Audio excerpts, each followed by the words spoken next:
அனைவருக்கும் வணக்கம். இன்று ஒரு முக்கியமான தினம். நமக்கெல்லாம் உறுதுணையாகவும் நம் வாழ்வின் இந்த அளவிற்கு முன்னேறுவதற்கு உறுதுணையாக இருந்த ஒரு நபருடைய பிறந்த நாள் தினம்.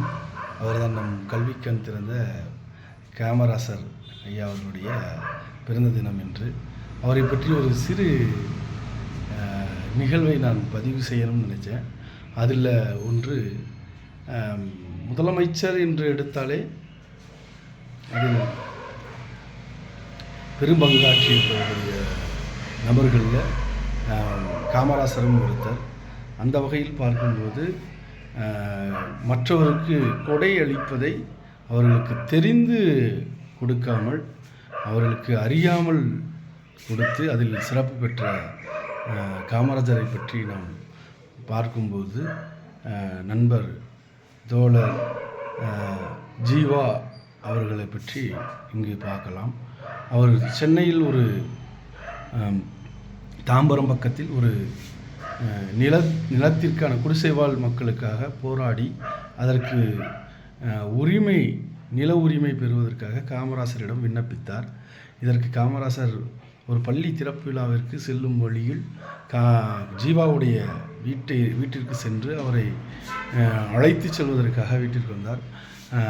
ஜீவாவும் அந்த வீட்டில் இருக்கும்போது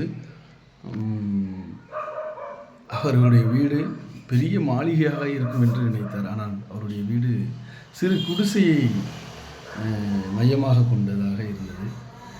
அங்கு சென்று பார்க்கையில் உட்கார்வதற்கு தரைத்தளமும் இல்லை, மற்ற நாற்காலி வசதிகளும் இல்லாமல் முதலமைச்சரும் அவரும் நின்று கொண்டு பேசியிருந்தார்கள். இதில் காண்பது என்னவென்றால் 2 பேரும் நண்பர்கள், சிறு வயதிலிருந்து நண்பர்களாக இருந்தார்கள். பள்ளிக்கு திறப்பு விழாவிற்கு ஜீவாவை அழைத்து செல்வதற்கு வந்த காமராசர் அந்த அழைப்பை ஏற்க மறுத்தார் ஜீவானந்தம். ஏனென்றால் அவரிடம் ஒரு வேட்டி தான் இருந்தது. அந்த வேட்டியை கட்டிப்போவதற்கு அது அழுக்கு வேட்டியாகவும் இருந்தது. அதனால் காமராசரை முன்னாடி செல்ல சொல்லிட்டு அவர் பின்தொடர்ந்து வருவதாக கூறினார். ஆனால் சிறிது தாமதமானதால் அந்த உண்மையை காமராசரிடம் கூறினார். காமராசர் இதை கண்டு மனம் நொந்து போனார். இதனால் காமராசர் நினைத்தது என்னென்றால், இவருக்கு தெரியாமல் இவருக்கு உதவி செய்ய வேண்டும், இவருக்கு வீடு வாங்கி கொடுத்தாலும் கார் கொடுத்தாலும் வாங்க மாட்டார் என்று அவருக்கு தெரியும். அதனால் அவருக்கு தெரியாமல் அவருடைய மனைவிக்கு ஒரு அரசு பணி, டீச்சர் வேலை வாங்கி கொடுக்கலாம்னு நினைக்கிறார். அதற்கு அவரிடம் ஜீவாவிடம் கேட்டால் அனுமதி தரமாட்டார் என்று அவருக்கு தெரியும். அதனால் பக்கத்தில் இருக்கும் நண்பர்கள் மூலியமாக வேறொரு பள்ளியில் உங்களுக்கு வேலை இருப்பதாக கூறி அதன் மூலமாக அவருக்கு அந்த வேலையை பெற்றுத்தந்தார்.